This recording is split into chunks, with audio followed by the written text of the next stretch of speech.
कितनी विशाल विशाल भुजाएं हैं, पूरा ब्रह्मांड उनकी भुजाओं में है। पूरे ब्रह्मांड को उन्होंने अपनी भुजाओं में समेट रखा है।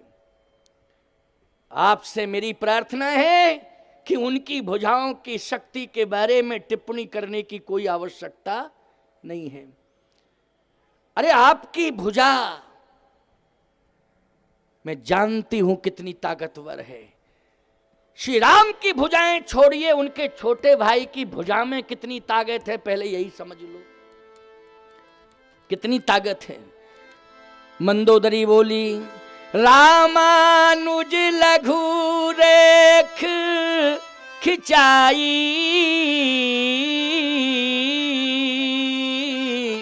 और सो नहीं नाघेउ अस मनु साई। उनके छोटे भाई लक्ष्मण ने नासिक पंचवटी में एक रेखा खींच दी थी अपने हाथ से।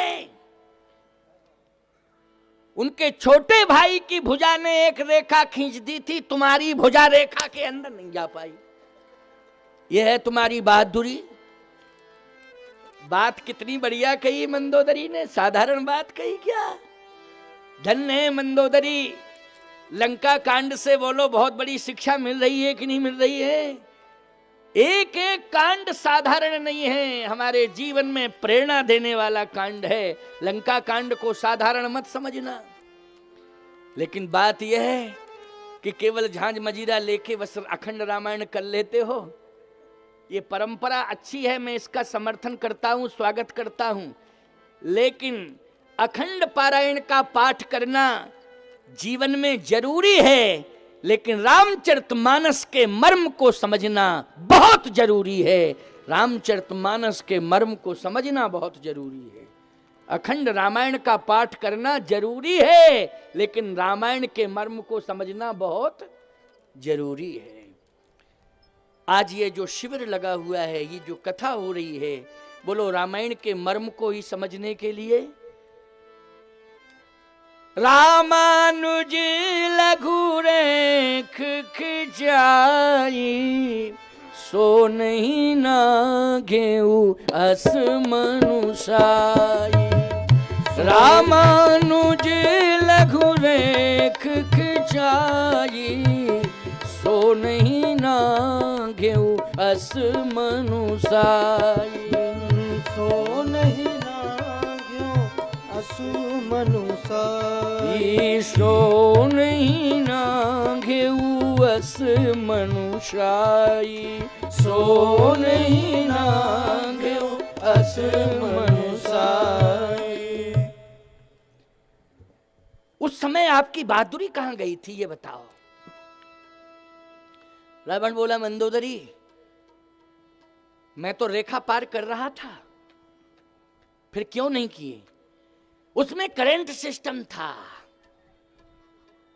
मैं जा रहा था अंदर, उसमें करंट सिस्टम था। जैसे ही मैं आगे बढ़ने लगा, करंट सिस्टम था, मुझे तेरी फोटो याद आ गई और मैं बैक हो गया। मंदोदरी बोली, फोटो देख के बैक हो गए, ओरिजिनल बोल रही हूं तब बैक क्यों नहीं हो रहे हो, बुद्धि खराब हो गई क्या। जब डायरेक्टर ही बोल रही हूं तो बैक हो जाओ, फोटो देख के बैक हो गए। केवल फोटो सामने आ गया, बोले तेरा फोटो आ गया सामने, में बैक हो गया। ओ हो गड़बड़ हो जाएगा, क्योंकि इसमें पावर है, करंट है। मंदोदरी ने कहा, एक बात और कहूं, तुम्हारी भुजाओं में ताकत थी तो जनक जी ने, सीता जी के पिता जनक ने धनुष भंग की घोषणा की थी कि जो शंकर के प्रचंड धनुष का खंडन करेगा, मैं अपनी बेटी का विवाह उसी के साथ कर दूंगा। और तुम्हारी भुजाओं में अगर ताकत थी तो गए तो थे जनकपुर में, धनुष क्यों नहीं तोड़ दिया। और धनुष तोड़ देते, चैलेंज से सीता जी को लाते। क्यों भाई, भुजाओं में ताकत थी तो भुजाएं क्या गिरवी रखी थी उस समय, साथ में नहीं थी, पास में नहीं थी भुजाएं। रावण बोला, उस समय मूड काम नहीं कर रहा था। देखो भाई, है ना, मूड काम नहीं कर रहा था। मंदोदरी ने कहा चोरी करने में मूड काम कर गया है, चोरी करने में मूड काम करता है, धनुष तोड़ने में मूड काम नहीं किया। संभल जाओ, सुधर जाओ, मेरे सुझाव को मान लो। अंत में अभिमानी रावण बोल पड़ा, निज भुज बल में बैर बढ़ावा। यह अभिमान बोल रहा है रावण का।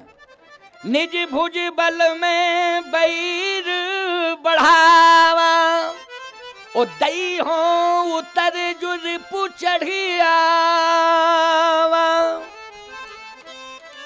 मेरी भुजाएं युद्ध करेंगी और राम के जितने भी सहयोगी होंगे इस लंका के सम्रांगण में मेरी भुजाएं उन सभी को न्यस्त नाबूद कर देंगी। मंदोदरी ने कहा आज के बाद उस बात नहीं करूंगी, अब आज के बाद बात नहीं करूंगी, बोलना मेरा व्यर्थ है, उचित नहीं है। क्यों? विनाश काले विपरीत बुद्धि। जिसका विनाश का समय आ जाता है उसकी बुद्धि विपरीत हो जाती है। इसलिए मैं समझ गई हूं कि लंका के विनाश का समय आ गया, लंका के विनाश का समय आ गया। अब लंका कांड होके ही रहेगा, अब लंका कांड रुकने वाला नहीं है। तो प्यारे, लंका का जो विशाल कांड, जहां रहा न कोकुल रोवन हारा। ईमानदारी से बताओ, मंदोदरी की बात अगर रावण मान गया होता तो बच जाता ये लंका कांड कि नहीं? ये बहुत बड़ी घटना जो लंका में घटी। एक और बढ़िया बात बता दें आपको, ये लंका कांड की अंतिम बात है, फिर उत्तर कांड की ओर बढ़ेंगे हम, ठीक है ना? उत्तर कांड, क्योंकि समय का तो ध्यान रखना पड़ेगा मुझे। 6:30 बजे विश्राम करना पड़ेगा और आरती प्रसाद वितरण में भी आज विश्राम दिवस है ना, तो आपकी भीड़ भी अच्छी हो रही है, रोज ही भीड़ बढ़ती है और उत्साह है आपके जीवन में। कथा सुनने के प्रति बहुत बड़ी लालसा है, उत्साह है। हम भी बहुत प्रसन्न हैं आपके इस भाव से। जब राम रावण का युद्ध हुआ प्यारे, उस युद्ध में विभीषण जी ने जब मृत्यु का रहस्य बताया भगवान राम को, नाभ कुंड पीयूष वश याके नाथ जियत रावण बल ताके। तो जब मृत्यु का रहस्य विभीषण जी ने बताया कि नाभि में अमृत है और जब तक वो अमृत रहेगा इसकी मृत्यु नहीं होगी प्रभु, इसलिए पहले इसके अमृत को नष्ट किया जाए। इसका मतलब है कि इस मृत्यु के रहस्य को बताने वाला विभीषण है। भगवान ने 31वां बाण छोड़ा, वही अमृत कुंड को नष्ट करता है। छाणस सर 31 रघुनायक शायक चले मानहु काल फणीश। 31वां बाण जब चला तो सीधा नाभि कुंड में जाकर के प्रवेश करता है और उस नाभि कुंड में जो अमृत था उस फणीश ने उस अमृत का शोषण कर लिया। रावण कहां राम रन हतो पचारी कह के गिर पड़ा।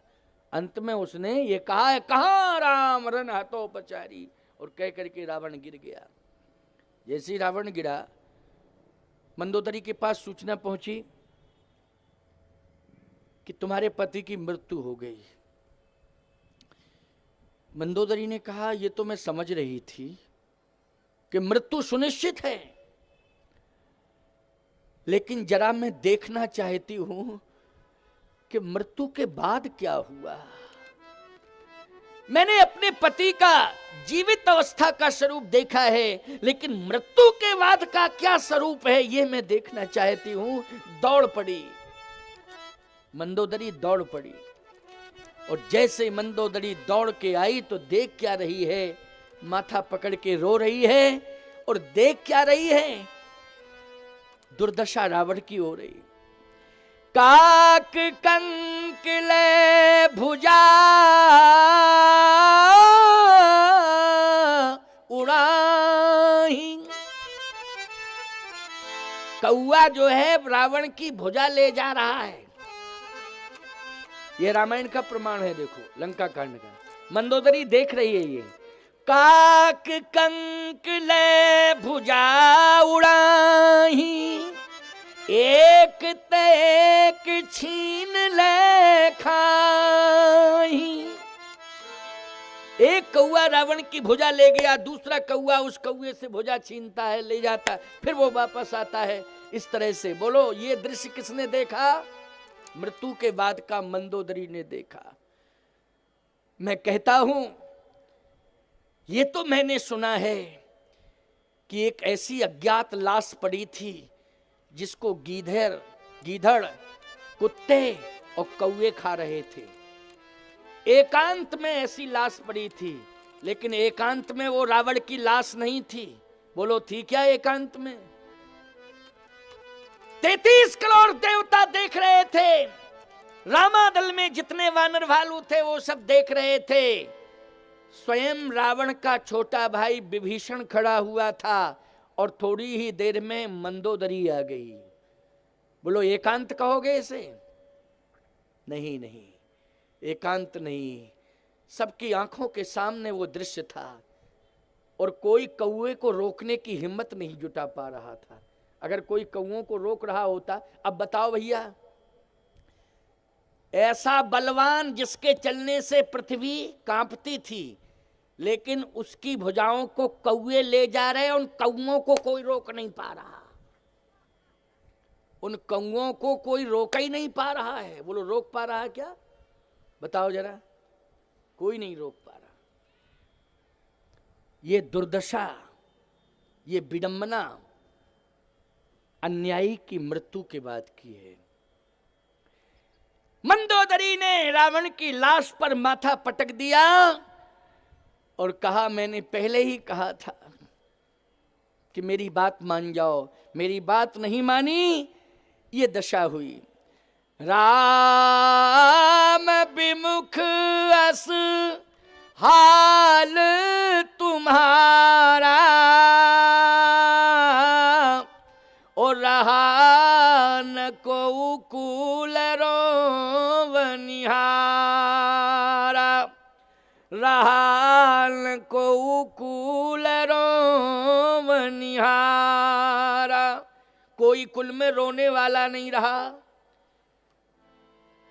अविचल है जो धर्म पर होती उसकी जीत, अन्यायी की लाश पर कुत्ते गाते गीत। काक कंक ले भुजा उड़ाही, ओ एक तेक छीन ले खाही। प्यारे, लंका कांड आपको प्रेरणा देता है कि हमें ना तो धन का अभिमान करना चाहिए, ना बल का अभिमान करना चाहिए, ना बुद्धि का अभिमान करना चाहिए। हमारा स्वाभिमान बरकरार रहे और हमें भगवान मिल जाएं, बस यही दो की आशा करो। मेरा स्वाभिमान बरकरार रहे। अभिमान करना गलत है, लेकिन स्वाभिमान हमारा सुरक्षित होना चाहिए। स्वाभिमान हमारा सुरक्षित रहे और हमें भगवान मिल जाएं। हमें बल और धन का अभिमान नहीं करना चाहिए, इससे दूर रहना चाहिए। अंत में परिणति क्या हुई अभिमान की, वो लंका कांड ने बता दिया। बोलो बता दिया कि नहीं? अभिमान की परिणति लंका कांड में देखने को मिल गई। अभिमान नहीं करना चाहिए।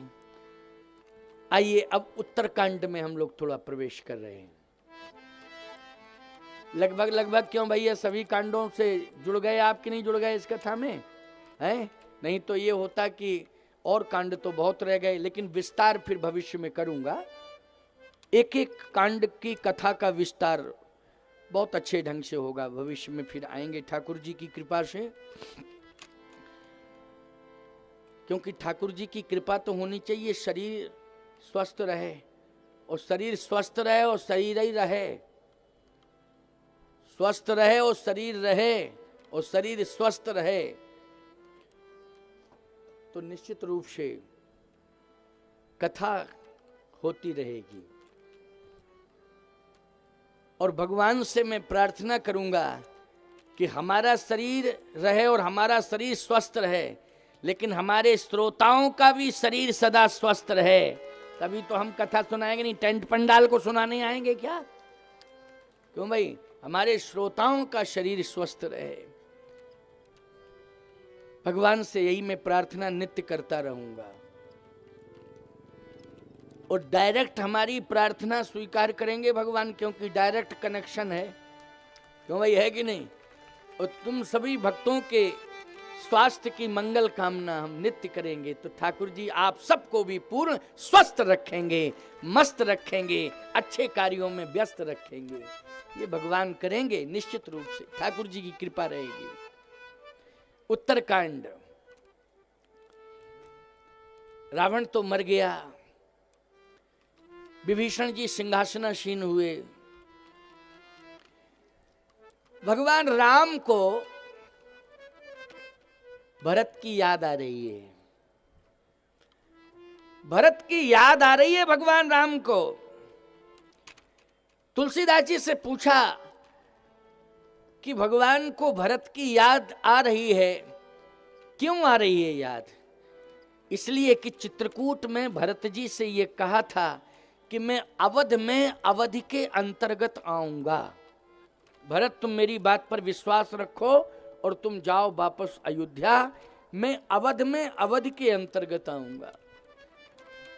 लेकिन भगवान राम कह रहे हैं कि मैं देख रहा हूं भरत रो रहा है, रहा एक दिन अवध अधारा,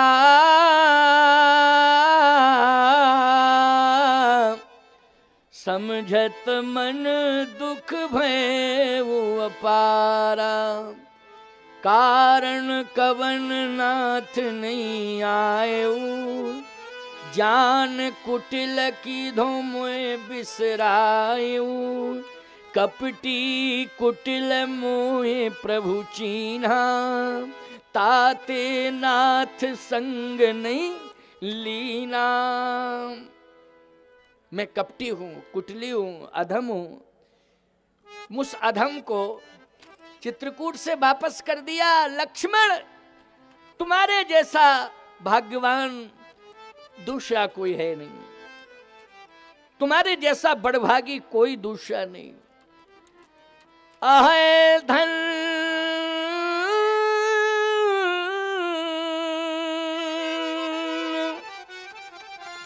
लक्ष्मण बड़भागी,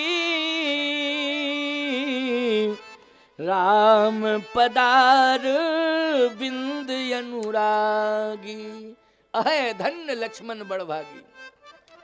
लक्ष्मण तुम बड़भागी हो। भरत जी कहते मैं अभागी हूं। भगवान देख रहे हैं इस दृश्य को। संसार में क्या हो रहा है ईश्वर देख रहा है। क्यों भाई? ईश्वर तुम्हें दिखाई नहीं दे रहा है, लेकिन तुम क्या कर रहे हो ईश्वर देख रहा है।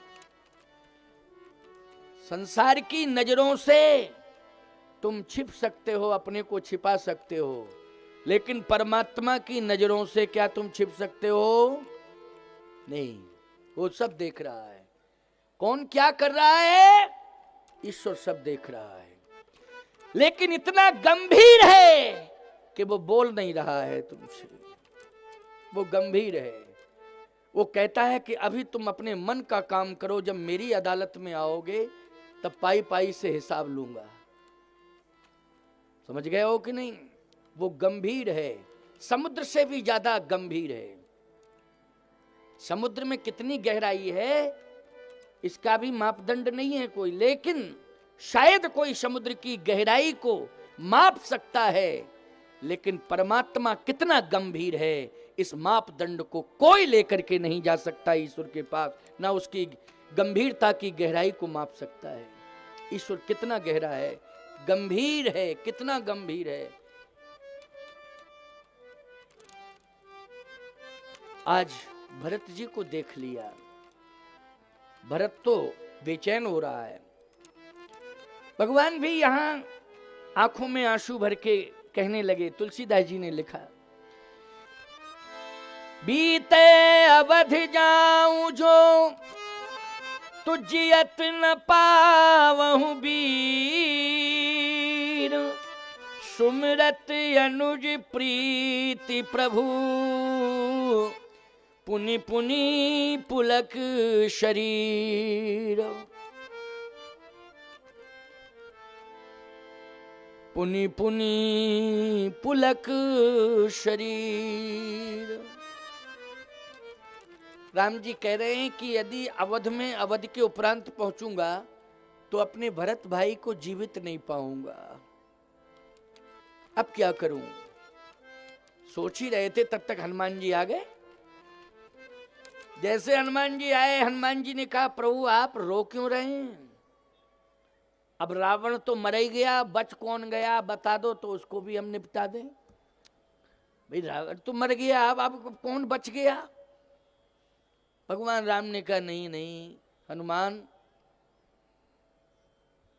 रावण मर गया है। रावण के कर्मों ने उसे मार दिया।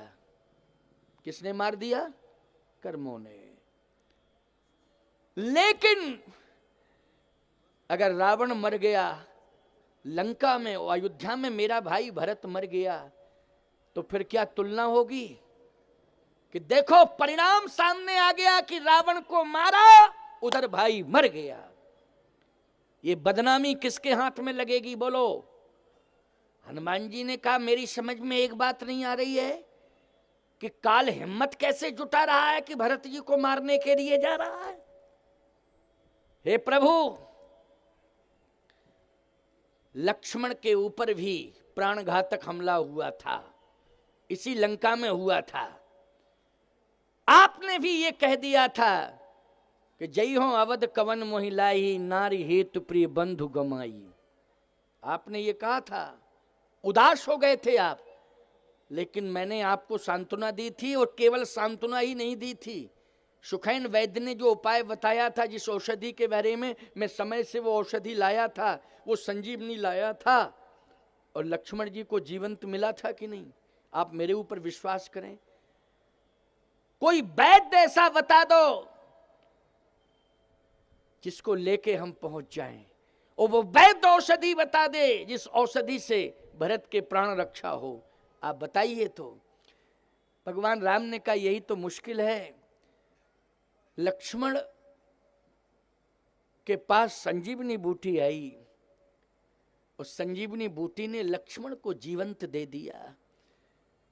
लेकिन भरत के पास अगर संजीवनी पहुंच जाएगी तो शायद वो दुर्नागित पर्वत पर रहने वाली संजीवनी भरत को जीवंत नहीं दे सकती। फिर भरत को जीवित करने के दो ही उपाय हैं, या तो भरत के सामने राम पहुंच जाएं तो भरत जीवित हो सकते हैं, अथवा राम कथा रूपी संजीवनी पहुंच जाए। राम कथा रूपी संजीवनी पहुंच जाए। हनुमान जी ने कहा, हमारे पास दोनों हैं, राम भी हैं और राम कथा भी है। क्यों भैया, ये बात सही है कि नहीं? राम भी है हनुमान जी के पास, और राम कथा भी है। और एक बात बताएं प्रभु, या तो हम आप ही को ले चलें डायरेक्ट, और नहीं तो जो प्राइवेट व्यवस्था में आप हैं मेरे अंदर क्यों भाई, सही बताओ, हनुमान जी के अंदर हृदय में कौन बैठे हुए हैं? आपने कहा राम। बैठे हैं कि नहीं बैठे हैं? तो हृदय में राम, और हृदय में ही राम कथा। बोलो, है राम कथा कि नहीं? हृदय में ही राम कथा है, हृदय में ही राम है। हनुमान जी ने कहा, या तो आप चले चलो, नहीं, मेरे पास जो स्पेशल व्यवस्था है उसी का मैं प्रयोग करूंगा। आप तो ये बताओ, आप चल रहे हो कि हमें भेज रहे हो? भगवान ने कहा ऐसा है हनुमान, तुम जब जाओगे तो मुझे लेकर के ही तो जाओगे। हाँ, आपको लेके जाऊंगा। ज्यादा से ज्यादा सीता को लेके जाओगे तो राम सीता बैठे हृदय में, लेकिन लक्ष्मण?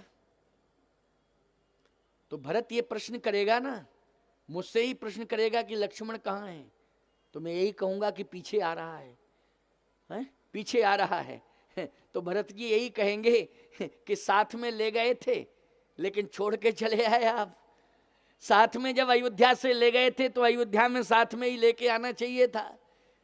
अयोध्या के लोग भी प्रश्न खड़ा कर सकते हैं, मां कौशल्या भी पूछ सकती हैं,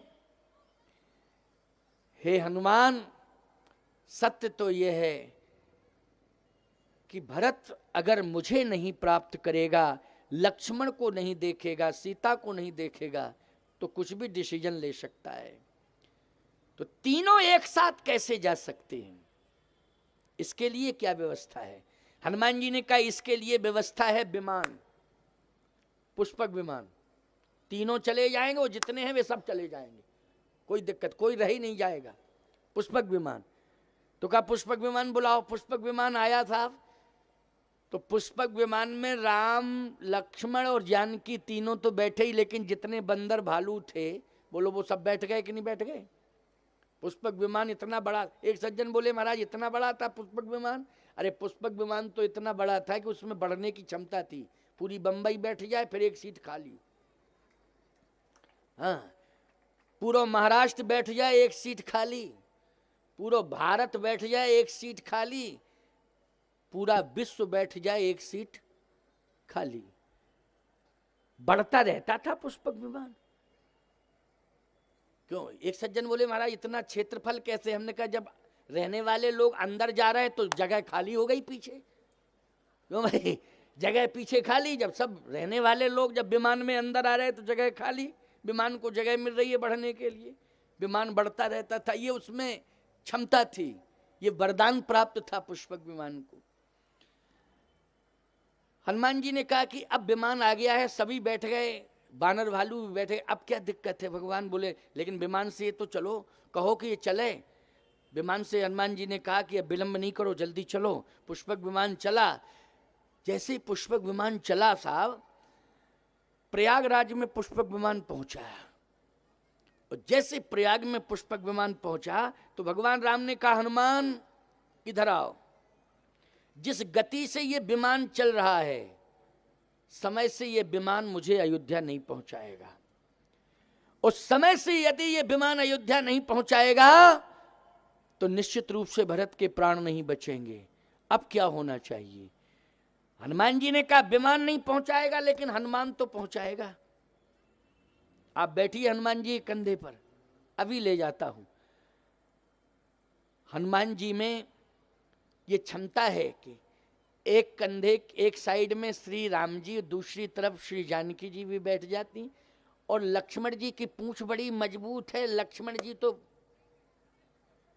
क्यों भैया पूंछ ही का सहारा ले लेते, कोई दिक्कत नहीं। लेकिन जितने बानर भालू हैं वो बोले हम लोग कहां जाएंगे? हनुमान जी ने कहा तुम लोगों के लिए विमान है, आराम से विमान में बैठ के आओ। बंदरों ने कहा देखो हम विमान में विमान के भरोसे नहीं बैठे थे, विमान में भगवान के भरोसे बैठे थे, और जिस विमान से भगवान निकल जाएं वो विमान अयोध्या जाएगा कि कंधार? क्यों भैया? पता नहीं, उसका ठिकाना नहीं कि किधर चला जाए है? विमान भी चल रहा है तो भगवान के भरोसे चल रहा है। बोलो भाई, तुम्हारा वाहन भी चल रहा है तो ड्राइवर के भरोसे नहीं चल रहा है, किसके भरोसे चल रहा है? बोलो, भगवान के भरोसे चल रहा है।